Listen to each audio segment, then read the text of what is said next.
TikTok is back. It's the beginning of the era of a presidential showman. Today is it. This was how Donald Trump saved TikTok and saved American businesses. So guys, leadership is not in the mouth. Leadership is all about action that favors the masses, not you. President-elect Donald Trump told thousands of supporters on Sunday that he would impose severe limits on immigration on his first day in office at a victory rally inside a packed Washington arena. The event marked his first major address in Washington since his speech on January 6, 2021 that preceded the U.S. Capitol insurrection. By the time the sun sets tomorrow evening, the invasion of our borders will have come to a halt, and all the illegal border trespassers will in some form or another be on their way back home. We've allowed millions and millions of people into our country through open borders, no checks, no vetting, no anything. Millions and millions of people. And lots of those people are murderers. 52% of them killed more than one person. Starting tomorrow, I will act with historic speed and strength and fix every single crisis facing our country. We have to do it. We're not going to have a country left.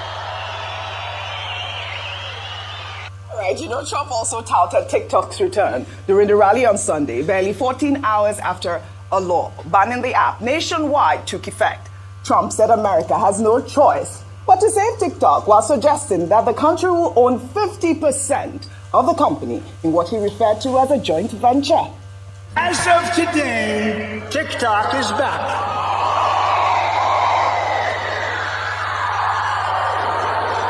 But I said we need to save TikTok because we're talking about a tremendous... Who in this audience goes with TikTok? Many? Yeah, very popular.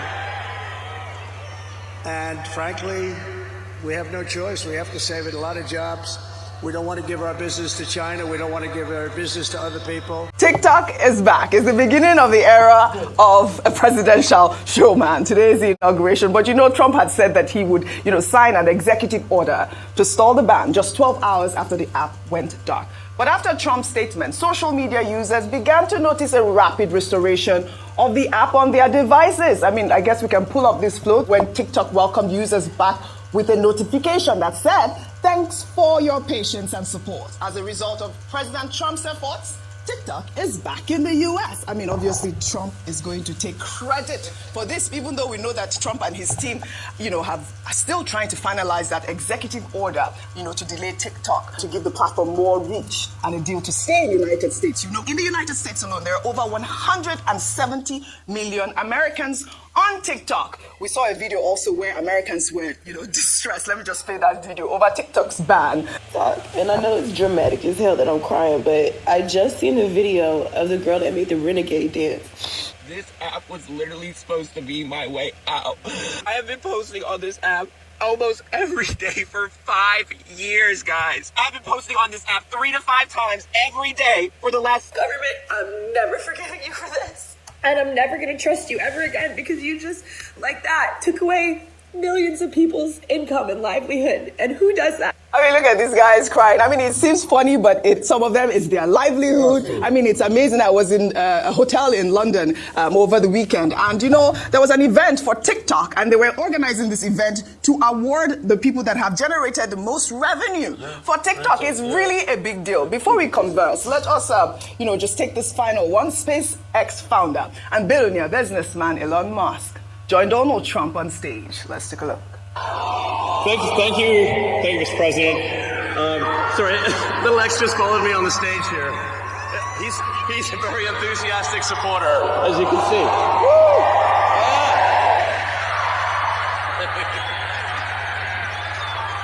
So we're looking forward to making a lot of changes, and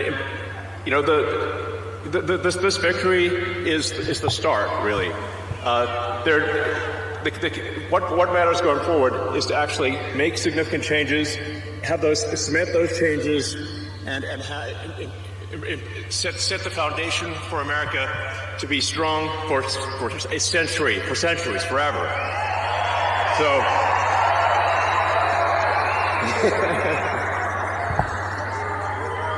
and make America great again.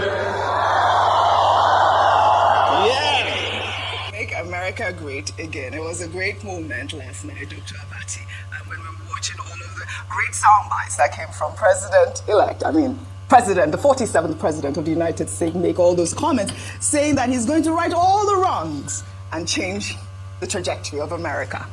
Well, what should we expect? It is Donald Trump. He's a showman. Yes. The apprentice is back. Yes. And he says he's back in Washington not to come and sell ice cream, but to produce results. And today we begin to see the effect of that. As I said earlier today, he's not going to leave the Capitol straight to the White House without getting to work immediately. He's going to sign a number of executive orders. One of those executive orders has to do with TikTok, but there is a legal angle to that. You can only grant extension for 90 days. Otherwise, it could be challenged legally. But TikTok has been given a reprieve, at least for the next 90 days. And instructively, Chuchu, the CEO of TikTok, is going to attend the inauguration.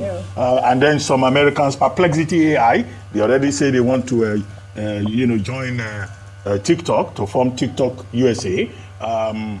Frank O'Leary and Frank McCourt, under what they call the People's Bid for TikTok, also want to join TikTok. So TikTok may well survive, and the 170 million Americans, they get a reprieve. What is President Trump also likely to do? He's been talking about what he calls transgender lunacy. He says he's going to address that. He says he's going to, reintroduce Title 42. Title 42 was enacted in 1944, and it's a health grant thing that was last used during COVID. He wants to keep people from Mexico away, and he's also going to build that wall, and he's also going to say remain in Mexico. He's going to pull America out of Paris climate agreement. He's going to do something about Ukraine. He says he wants about 100 executive orders that he says we should expect in 1 week. But the more important thing is the tariffs that he's going to impose on the rest of the world. 10 to 25% on every import into the United States. That's going to upend the global order. But it will be interesting to see what happens with Trump 2.0. Already there's excitement on Wall Street. He has introduced cryptocurrency. He launched one on Friday. Right. Melania has also launched her own.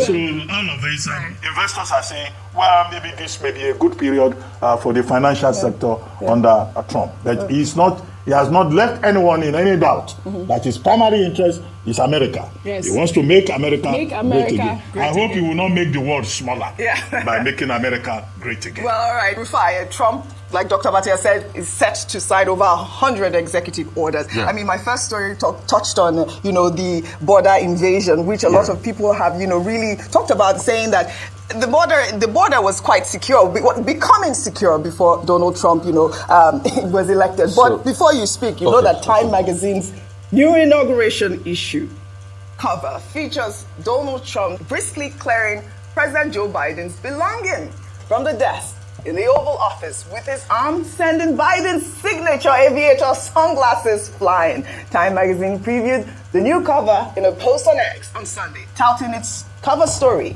entitled Donald Trump's Disruption is Back.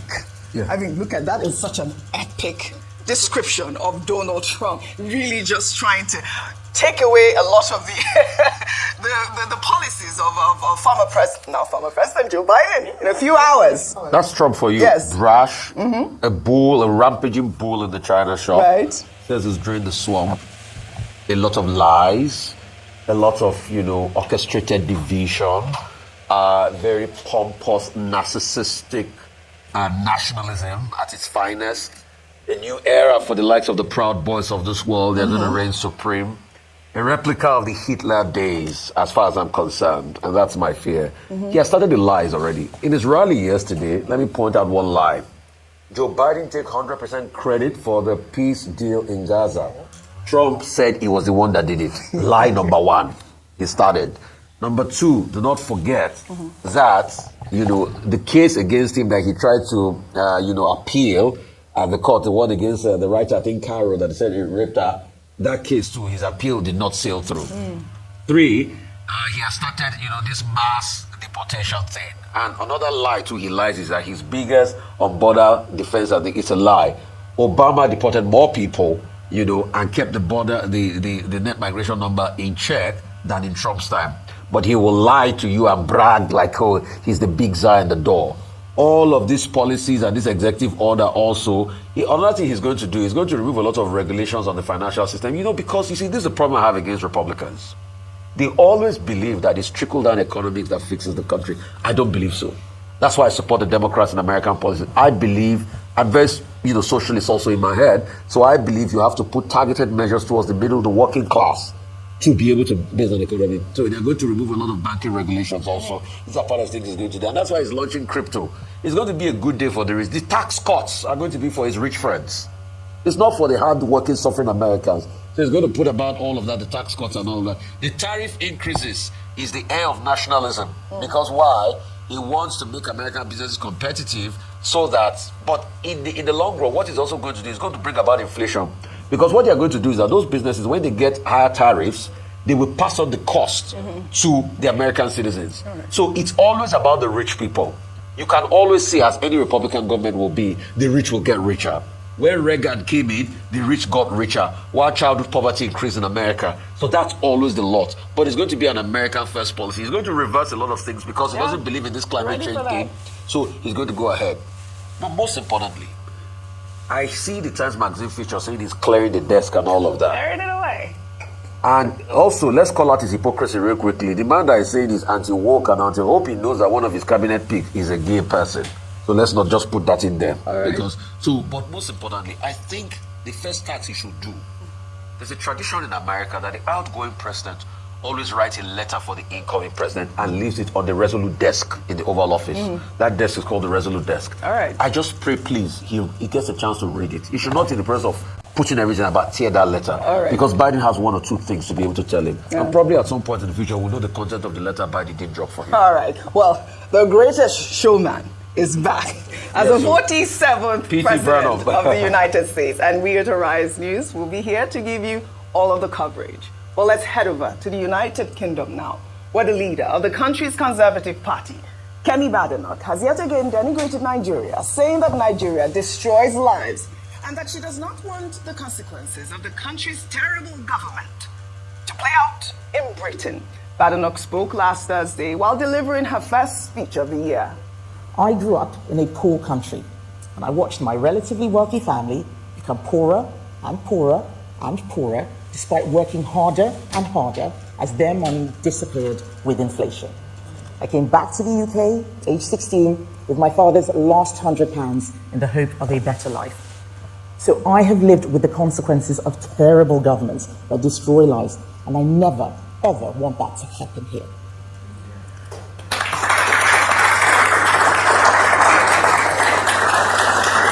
All right, of course, this will garner reactions. Ayo, let me take them before I come to you. This is from Adewale, who wrote, "Dear Kemi, we have moved past you. Your relentless efforts at demarketing the country of your ancestry has yielded big fruits. Ask about Dirty December in Lagos this Yuletide season. You'll get your answer." Well, another Twitter user, Biomed, wrote, "Is she saying the truth? Yes, she is. But is she meddling in Nigerian affairs? Yes. She needs to focus more on the problems of the British people. She can't keep poking Nigeria unprovoked. She forgot the British government policy keeps Nigeria poorer and poorer and poorer because of the benefits they got from Nigeria and its citizens." Ayo, your comment on Kemi Badenoch. I've expressed myself a number of times how I feel about what Kemi Badenoch says, leader of the Conservative Party in the United Kingdom, the first black woman to occupy such a position, and a woman who happens to be from Nigeria in terms of her origin. This was her first speech this year, 2025, at Onward, a British think tank group. And she was using her personal experience to buttress a point As always. about how, about how it was important to not allow a government to destroy lives or make people poorer. As the first tweet or the second tweet said, was she telling the truth? To some extent. You know, the challenge about conversations or speeches like this is that there's an element of truth, even though it's also hyperbolic. There's an exaggeration there as well. You said she left Nigeria with and her dad with the last £100. I mean, that has to be. There's a big question mark. That was what got me really. Question mark there. I think one thing that Kemi must understand is that you can actually deliver your speeches, talk about the progress you want to make without denigrating your country. A lot of, Rishi Sunak never had to do that with India.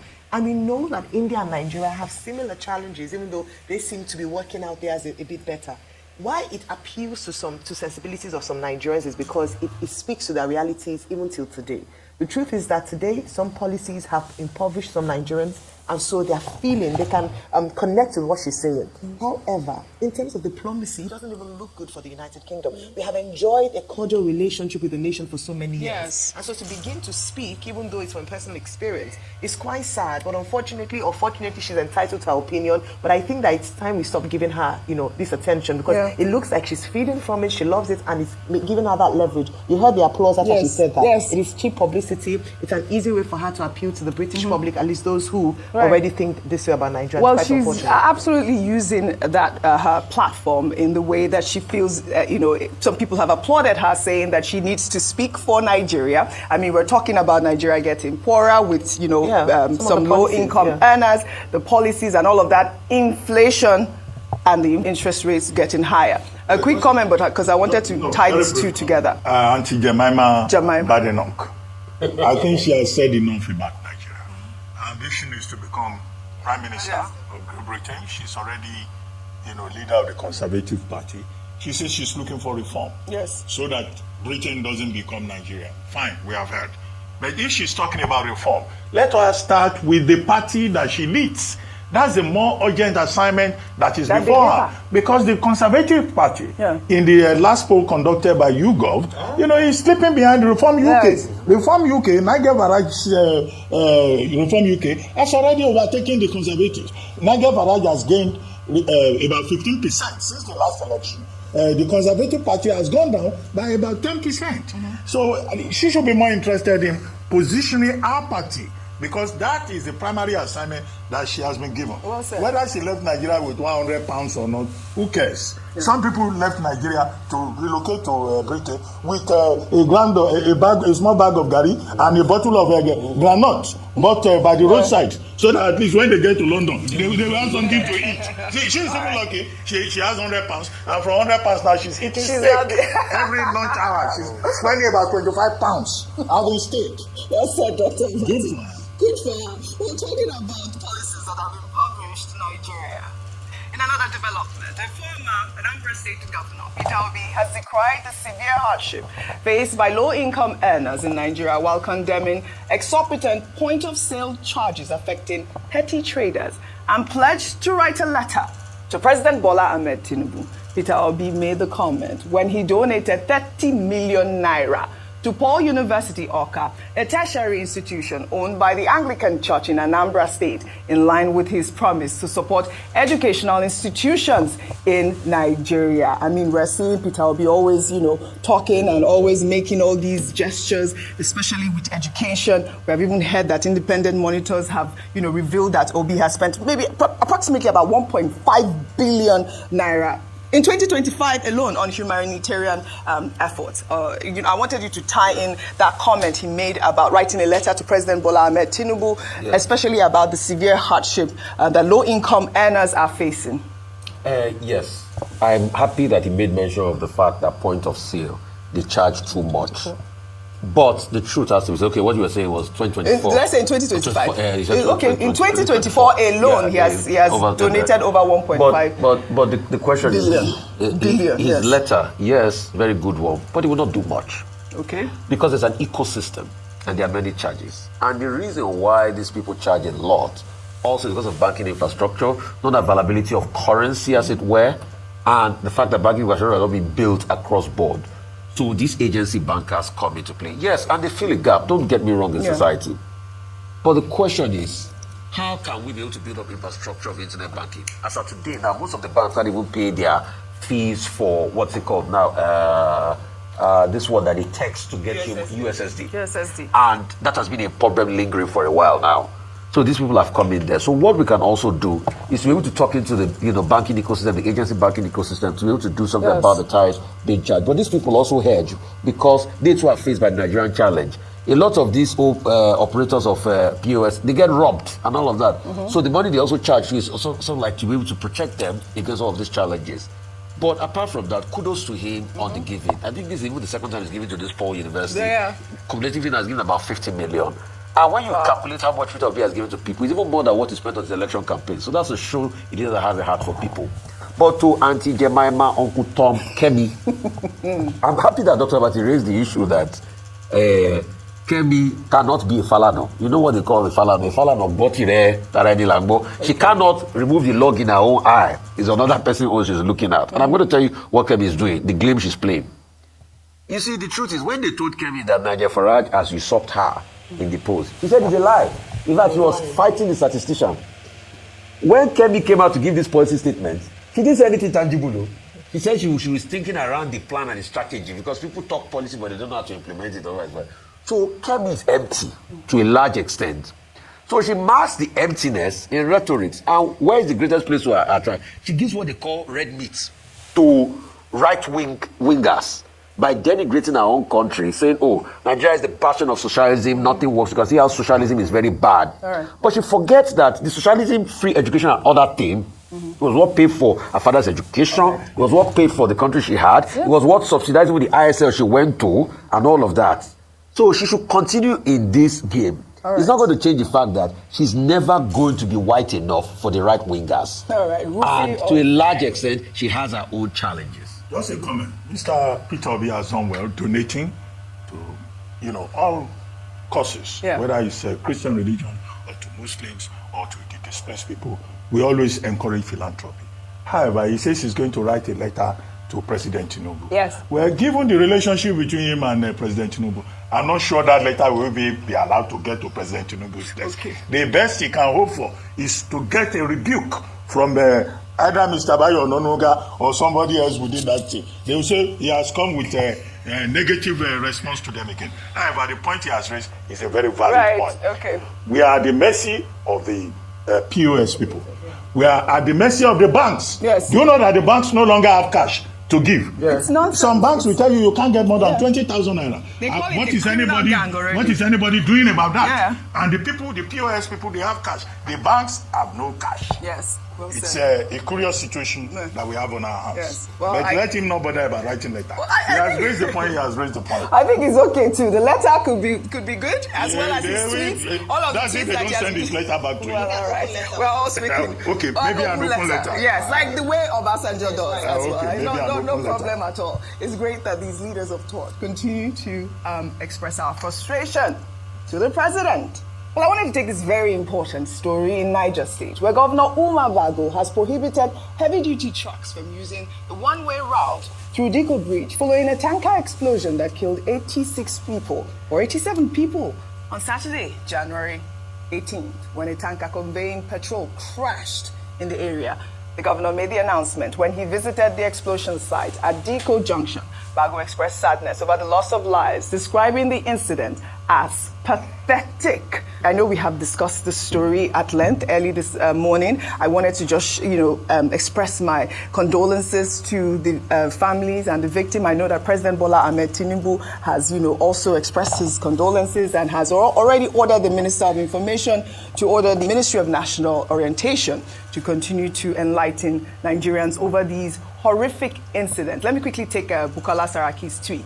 He wrote, the horrific petrol tanker explosion that occurred yesterday at Diko Junction, Niger State, claiming the lives of at least 80 people and injuring many more, is a devastating tragedy that demands immediate attention and action.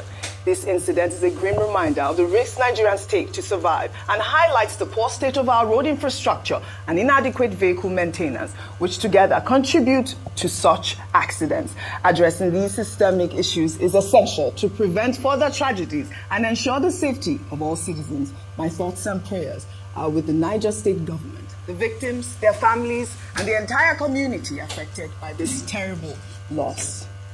May their souls rest in perfect peace. Really, really sad story. Well, let's take this other story. Social media was awash with reactions over the weekend after the transmission company of Nigeria announced that the presidential villa has been thrown into darkness over rising cases of theft of electricity cables by vandals. TCM, as well as the Minister of Power, Adebayo Adelabu, confirmed that a 132 kV transmission line and underground cables supplying power to central parts of the Federal Capital Territory and its environs were vandalized. The Guardian's headline caught the attention of many Nigerians. It read, "Vandals steal cables supplying presidential villa electricity. Throw Tinubu into darkness." I mean, when I saw this comment, people were just making a mockery of this. I mean, what sort of effort is this? I think the vandals Where's the light? have a morbid sense of humor. Come on. A morbid sense of humor. It's their own cynical way of saying, what is good for the goose is good for the gander. Because they steal cables elsewhere, they affect the national grid elsewhere, they throw the people into darkness. They say, okay, let the people of Aso Rock also have a taste of it. After all, we are all citizens. Yes, absolutely. That we are all real citizens. There's no Nigerian more equal, and I think it's great. I never say it's great. I can understand the poetic justice of this in terms of, it's not great. But I think it's important to understand the psychology. It all came like a big surprise to Americans when they saw TikTok welcoming them back again and even giving all credit to Donald Trump, that it was because of Donald Trump's intervention. That was why TikTok was restored back to its users in the United States. So guys, you see this leadership, one decision can crush everything. I mean, one decision can crumble everything.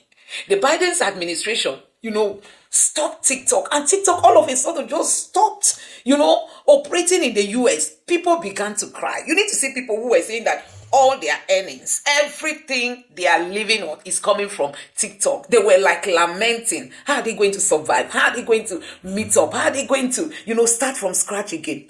Only for Donald Trump to intervene by saying that he's going to look into all that has to do with TikTok again. That is not just going to allow that business to crush, because he knows many Americans depend on it. And guess what? Immediately Trump made this statement. Hey, the powers that be that held TikTok down started releasing TikTok, and before you know it, TikTok was restored back to the users in the United States. You can imagine having a TikTok platform without the US.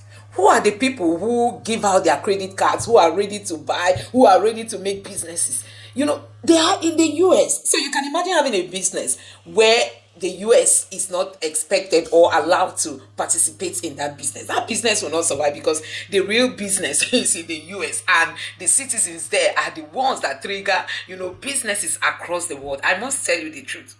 So guys, it was really, really a thing of joy, and credit has been given to Donald Trump on how he saved TikTok, and Americans are happy. Some of the supporters of Biden are now saying, no, I'm no longer pitching for Biden. I'm now going to pitch for Trump. Those that hated Trump because of maybe the way he talks or the way he did things or how his first term went, they are now loving Trump again. So this boils down to leadership.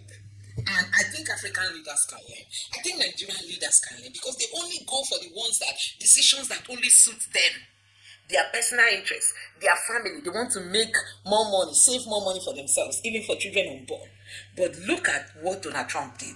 And he even wants to share ownership of that platform with TikTok. Donald Trump is looking at, discussing with TikTok now, so that America will have a reasonable share in that business, so that they can allow the business to thrive.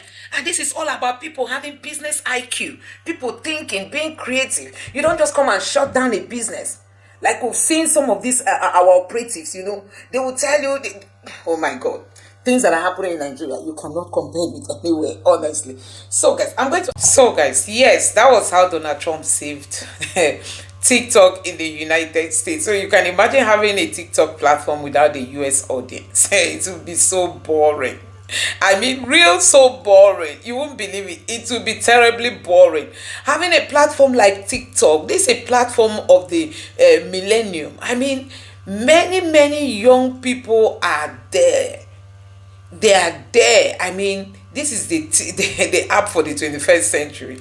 So you can imagine having such an app without the US audience. Who is going to buy from you? The people in the United States, they are ready to give you their credit card.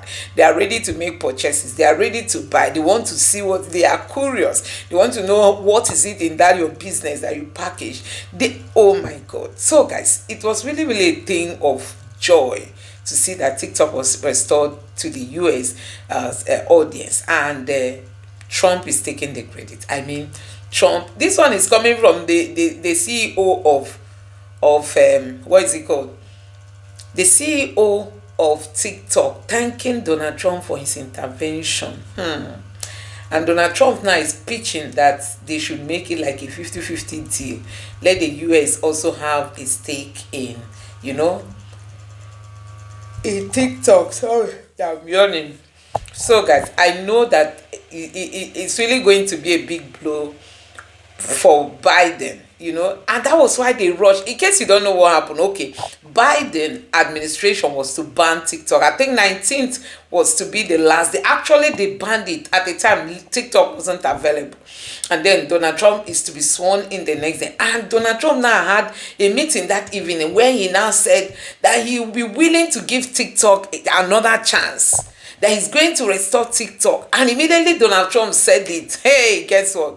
The Biden administration went quickly back to switch on TikTok so that Trump will not take the credit. But guess what? The CEO of TikTok came out to say, oh, all the credit to Donald Trump. Oh my God. So guys, that is it. Let me know what you think about this in the comment section below. Please don't forget to subscribe to the channel and turn on the notification bell. Thank you.